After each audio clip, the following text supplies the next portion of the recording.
سب سے پہلے یہ بات ذہن نشین رہنی چاہیے کہ حق زوجیت کے بعد اللہ رب العزت کی بارگاہ میں اولاد کی خواہش کرنا، اولاد کے لیے دعا کرنا کہ اللہ رب العزت مجھے بیٹی کی رحمت سے اور بیٹے کی نعمت سے نواز، یہ اگر ہم کتاب نور کا مطالعہ کریں تو قرآن حکیم کے اندر انبیاء کرام کی داستانیں جو ہیں وہ اللہ رب العزت نے ذکر فرمائی ہیں۔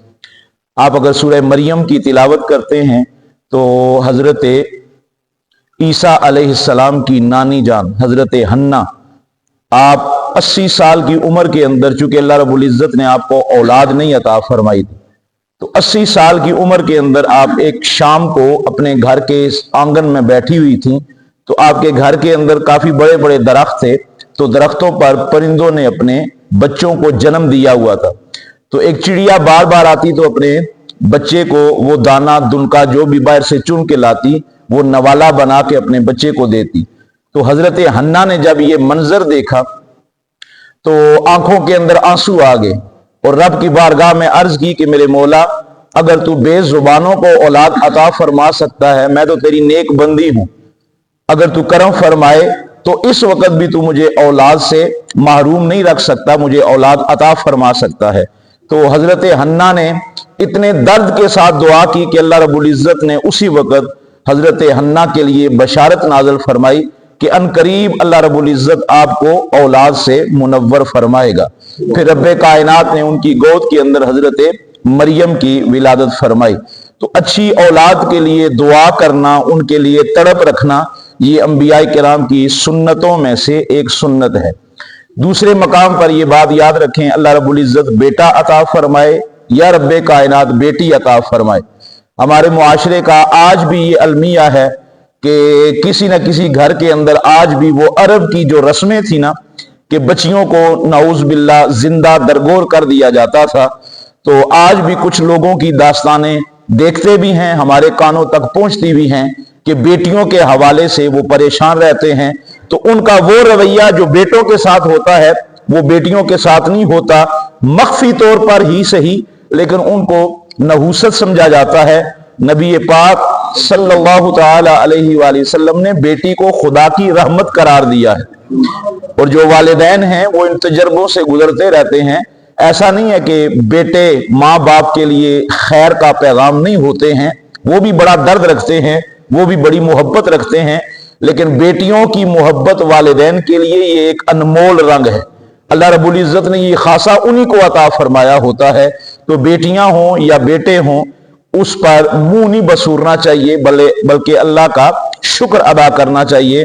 دور حاضر کے اندر جس طرح عربوں کے ہاں بچیوں کو قتل کر دیا جاتا تھا، دور حاضر کے اندر اب الٹرا ساؤنڈ کے ذریعے سے چیک کر لیا جاتا ہے، اگر بیٹی ہو تو نعوذ باللہ اس کو واش کروا دیا جاتا ہے۔ تو میں یہ سمجھتا ہوں کہ یہ خدا کی نعمت کی تذلیل اور توہین ہے۔ بیٹی ہو یا بیٹا ہو اس پر خوشی اور مسرت کا اظہار کرنا چاہیے۔ جب اولاد اللہ رب العزت عطا فرما دے تو سب سے پہلا کام یہ کرنا چاہیے کہ باوضو ہو کر، قبلہ رخ ہو کر بچے یا بچی کے کانوں کے اندر، دائیں کان کے اندر اذان پڑھنی چاہیے اور بائیں کان کے اندر نماز والی اقامت جو ہے وہ ادا کرنی چاہیے۔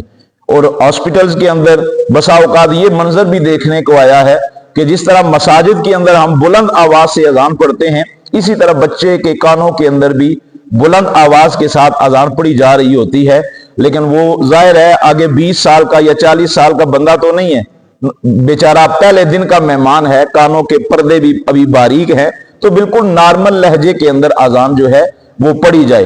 اور ہمارے اسلاف یہ فرماتے ہیں، اس کی بھی ایک حکمت ہے کہ بچہ جب دنیا کے اندر آئے تو اس کے کان کے اندر جو سب سے پہلی آواز پڑے نا وہ اللہ اکبر کی پڑھنی چاہیے۔ ہمارے اسلاف فرماتے ہیں اس کی وجہ کیا ہے؟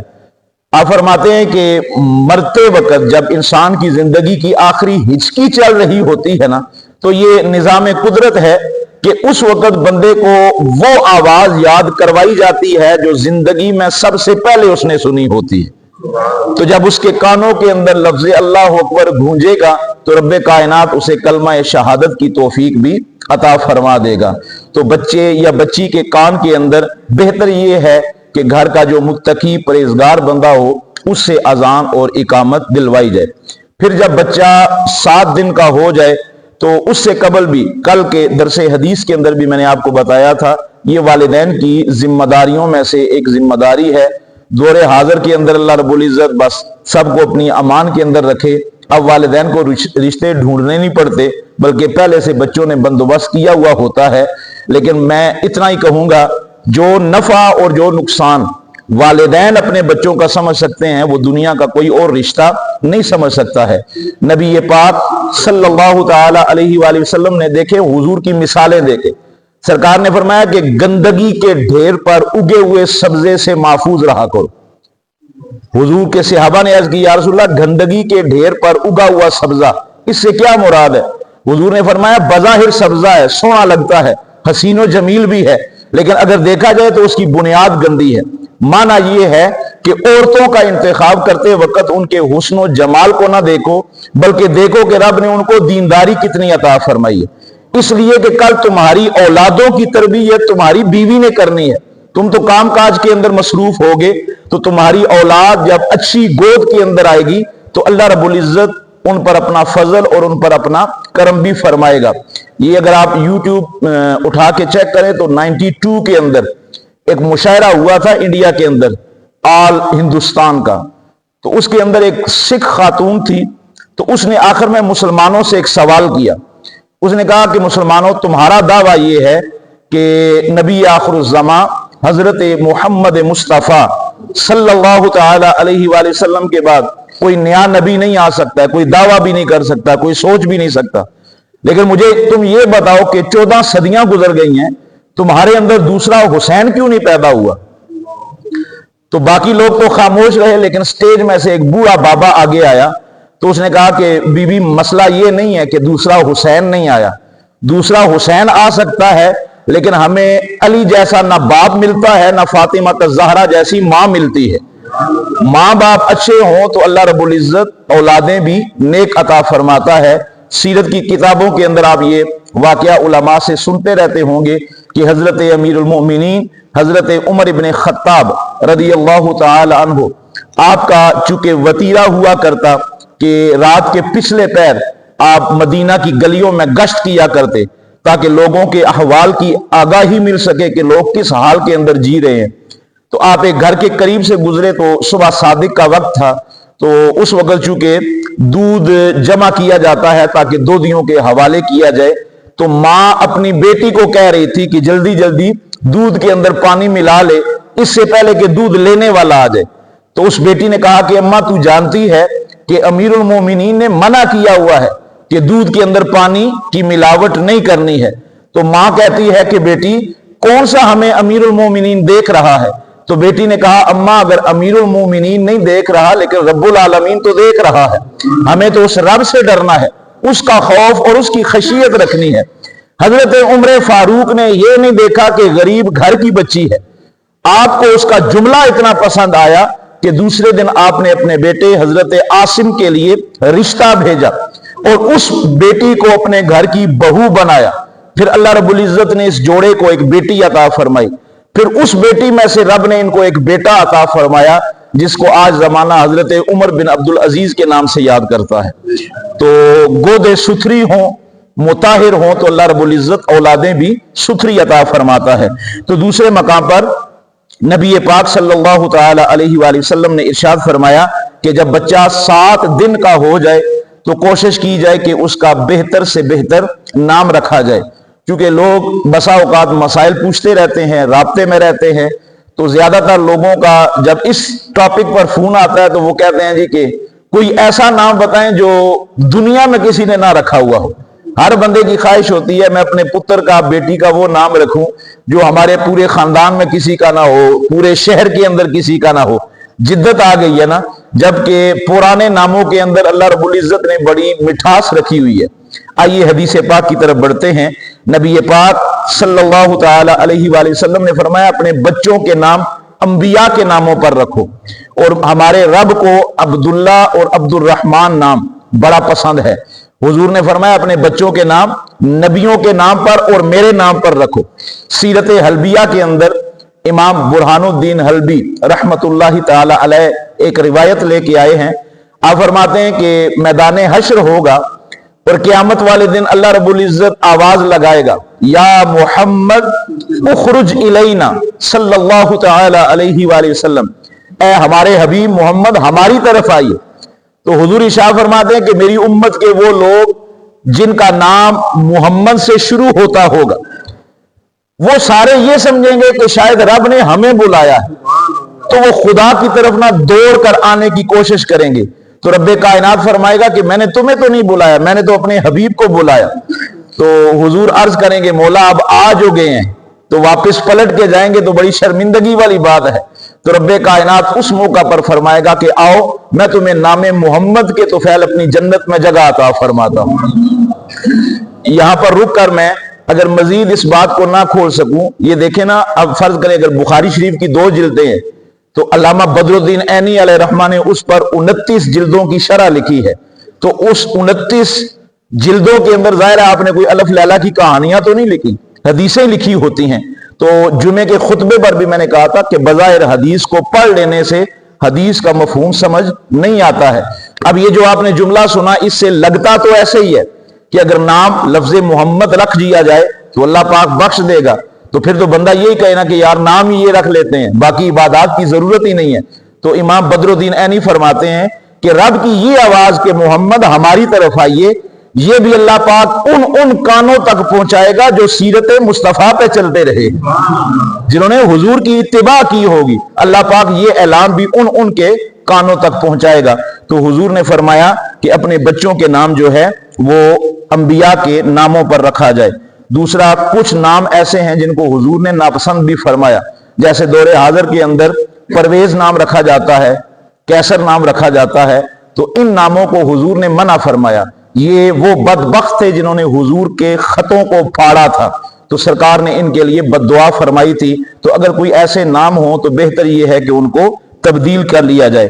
نبی پاک صلی اللہ تعالی علیہ وآلہ وسلم نے فرمایا جس دسترخوان پر کوئی محمد نام کا بندہ بیٹھا ہوا ہوتا ہے یا جس گھر کے اندر وہ رہتا ہے، اللہ رب العزت اس دسترخوان پر اور اس گھر کے اندر کبھی بے برکتی نازل نہیں فرماتا، برکتیں ہی برکتیں نازل فرماتا ہے. دوسرا کام، 7ویں دن اللہ رب العزت اگر توفیق عطا فرما دے تو بچوں کی طرف سے عقیقہ کیا جائے. عقیقے کے مسائل وہی ہیں جو قربانی کے مسائل ہیں. تو غلطی ہم کہاں کر جاتے ہیں کہ بچوں کے لیے، بیٹوں کے لیے ہم تلاش کرتے ہیں کہ 2 بکرے ہونے چاہیے اور بیٹیوں کے لیے 1 بکری ہونی چاہیے.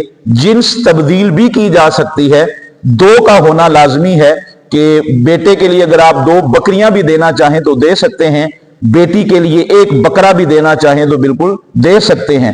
اور اگر کسی کے پاس 2 کی توفیق نہیں ہے تو وہ 1 بکری یا 1 بکرے کا عقیقہ بھی اللہ رب العزت کی بارگاہ میں ادا کر سکتا ہے.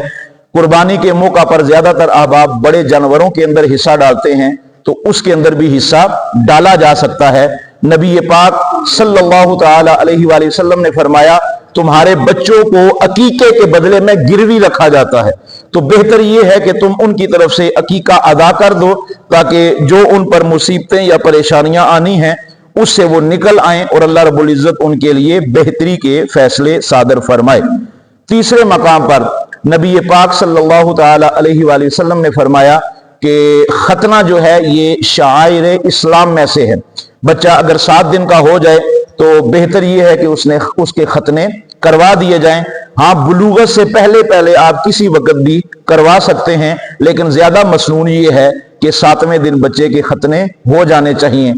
کوئی ایسا بندہ جو بعد میں اسلام لے قبول کر کے لایا 20 سال کی عمر میں، 30 سال کی عمر میں، تو جیسے ہی وہ اسلام قبول کرے اس کے لیے لازم ہے کہ وہ اسی وقت ختنے کو مکمل کرے. حضرت ابراہیم علیہ السلام 80 سال کی عمر میں تھے جب ختنے کا حکم نازل ہوا، تو آپ نے اسی وقت اپنے ہاتھوں کے ساتھ بیسولے کے ساتھ اپنا ختنہ فرمایا. یہ انبیاء کی سنتوں میں سے ایک سنت ہے. اچھا نام رکھنا، 7ویں دن عقیقہ کرنا، اور 7ویں دن جب عقیقہ کیا جائے تو بچے کے سر کے اور بچی کے سر کے بالوں کو منڈوانا، یہ بھی سنت پاک ہے. پھر وہ جتنے بال ہیں ان کے برابر چاندی یا ان کے برابر پیسے راہ خدا میں قربان کرنا، یہ بھی نبی پاک صلی اللہ تعالی علیہ وآلہ وسلم کی سنتوں میں سے ایک سنت ہے۔ آخری حدیث پاک، باقی کے حقوق انشاءاللہ ہم کل تلاوت کریں گے۔ حضور نے فرمایا کہ جب اولاد 7 سال کی ہو جائے تو انگلی پکڑ کے نہ ان کو اللہ کے گھروں میں لے کے جایا کرو، اچھی محافل میں لے کے جایا کرو، نماز پڑھنے کے لیے لے کے جایا کرو، تاکہ شروع سے ہی ان کی ایک روٹین بن جائے اور ان کی ایک عادت بن جائے۔ جب وہ 10 سال کے ہو جائیں اگر پھر غفلت کریں تو پھر شریعت مطہرہ ہمیں حکم دیتی ہے کہ ہم ان کو ہلکا پھلکا مار بھی سکتے ہیں۔ آئیے یونیورسٹیوں کے باہر اور سکولوں کے باہر جو لکھا ہوتا ہے نا کہ مار نہیں پیار، تو یہ اگر دیکھا جائے تو یہ اسلام کی روح کے خلاف ہے، اس لیے کہ استاد کی مار کے اندر بھی رب نے پیار رکھا ہوتا ہے۔ وہ ہمیشہ بچے کی اچھی تربیت کے لیے ہاتھ اٹھاتا ہے۔ کوئی بھی استاد اپنے بچے کا اور شاگرد کا دشمن نہیں ہوتا ہے۔ اور آپ دیکھ لیں جب تک ماشاءاللہ استاد یہ شفقت فرمایا کرتے تھے ہم بالکل پٹھڑی پر رہا کرتے تھے۔ اب چونکہ احکامات سخت نازل ہو گئے ہیں، اب اساتذہ چونکہ ہاتھ بھی نہیں اٹھاتے تو بچوں کے اندر نہ ماں باپ کا وہ ادب نظر آتا ہے، نہ اساتذہ کا وہ ادب اور خوف اور ڈر نظر آتا ہے۔ تو یہی وجہ ہے کہ جو ہم شریعت مطہرہ سے دور ہو رہے ہیں تو اللہ رب العزت کی طرف سے عذاب اور وبال کے شکار ہو رہے ہیں۔ مالک کی بارگاہ میں دعا ہے کہ اللہ رب العزت ان سنتوں پر ہمیں عمل پیرا ہونے کی توفیقات نصیب فرمائے۔